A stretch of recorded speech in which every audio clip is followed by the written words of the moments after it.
एक जनानी डॉक्टर के क्लीनिक का बाहर बही है जोरी जोरी रोआ दी होंगी तो जिसलै डॉक्टर उसी दिखता तो अंदर बुलाई लैंदा आखदा भैन जी तुस की रोआ दे।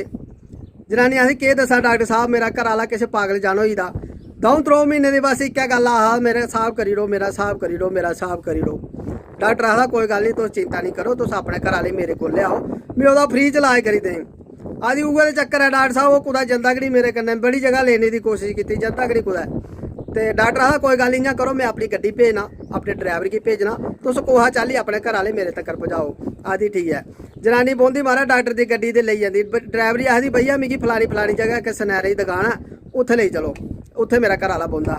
ड्राइवर आखदा ठीक है महाराज वो लेई जंदा महाराज जिसलै दुकान दे थोड़ी जी पिच्छे पुजदे ते उत्थे गड्डी रकांदी ओह् ते ड्राइवर आखदी भैया तुस इत्थे बैठो गड्डी बिच गै ते मैं अपने घर आह्ले लेई औन्नी आं। आखदा ठीक है महाराज।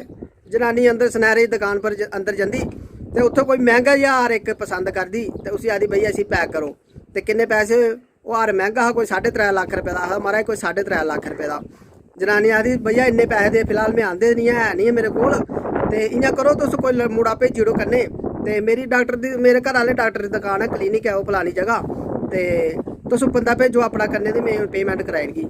जो कि पेमेंट ज़्यादा ही 3.5 लाख रुपया बंदा आखा कैली रिस्क लैना। वो आखदा यार वो आखदा भैन जी मैं इ'यां करना मैं आपूं तुं'दे कन्नै चलना ते तुस पेमेंट कराई ओड़ो। आखदी ठीक है कोई गल्ल नहीं बैठो गड्डी आओ ते उसी बंदे गी बठांदी गड्डी बिच ते चली पौंदे। जियां क्लीनिक दे थोड़ी जी पिच्छे पुजदे उत्थे आखदी ड्राइवर आखदी भैया इक मिनट गड्डी रोको मैं थोड़ा आया इत्थे कम्म है मैं होनी तुस इ'नेंगी डॉक्टर साहब को लेई चलो। एह्दे ठीक है महाराज लेई जन्ना ते ओह् ड्राइवर बेचारा उसी बंदे गी डॉक्टर साहब दे क्लीनिक अंदर लेई जंदा ते उत्थे आखदा उसी डॉक्टर साहब आखदा डॉक्टर साहब इ'यै बंदा है ते डॉक्टर साहब उसी बठांदा बंदे इ'यां धरोइयै दिखदा 2 मिनट ते आखदा महाराज दस्सो केह् परेशानी है। बंदा आखदा महाराज परेशानी कक्ख नहीं है मेरा साहब करी ओड़ो। डॉक्टर साहब नहीं नहीं वो तो ठीक है परेशानी की है तुसें। आखदा परेशानी केह् महाराज परेशानी कक्ख नहीं मेरा साहब करो।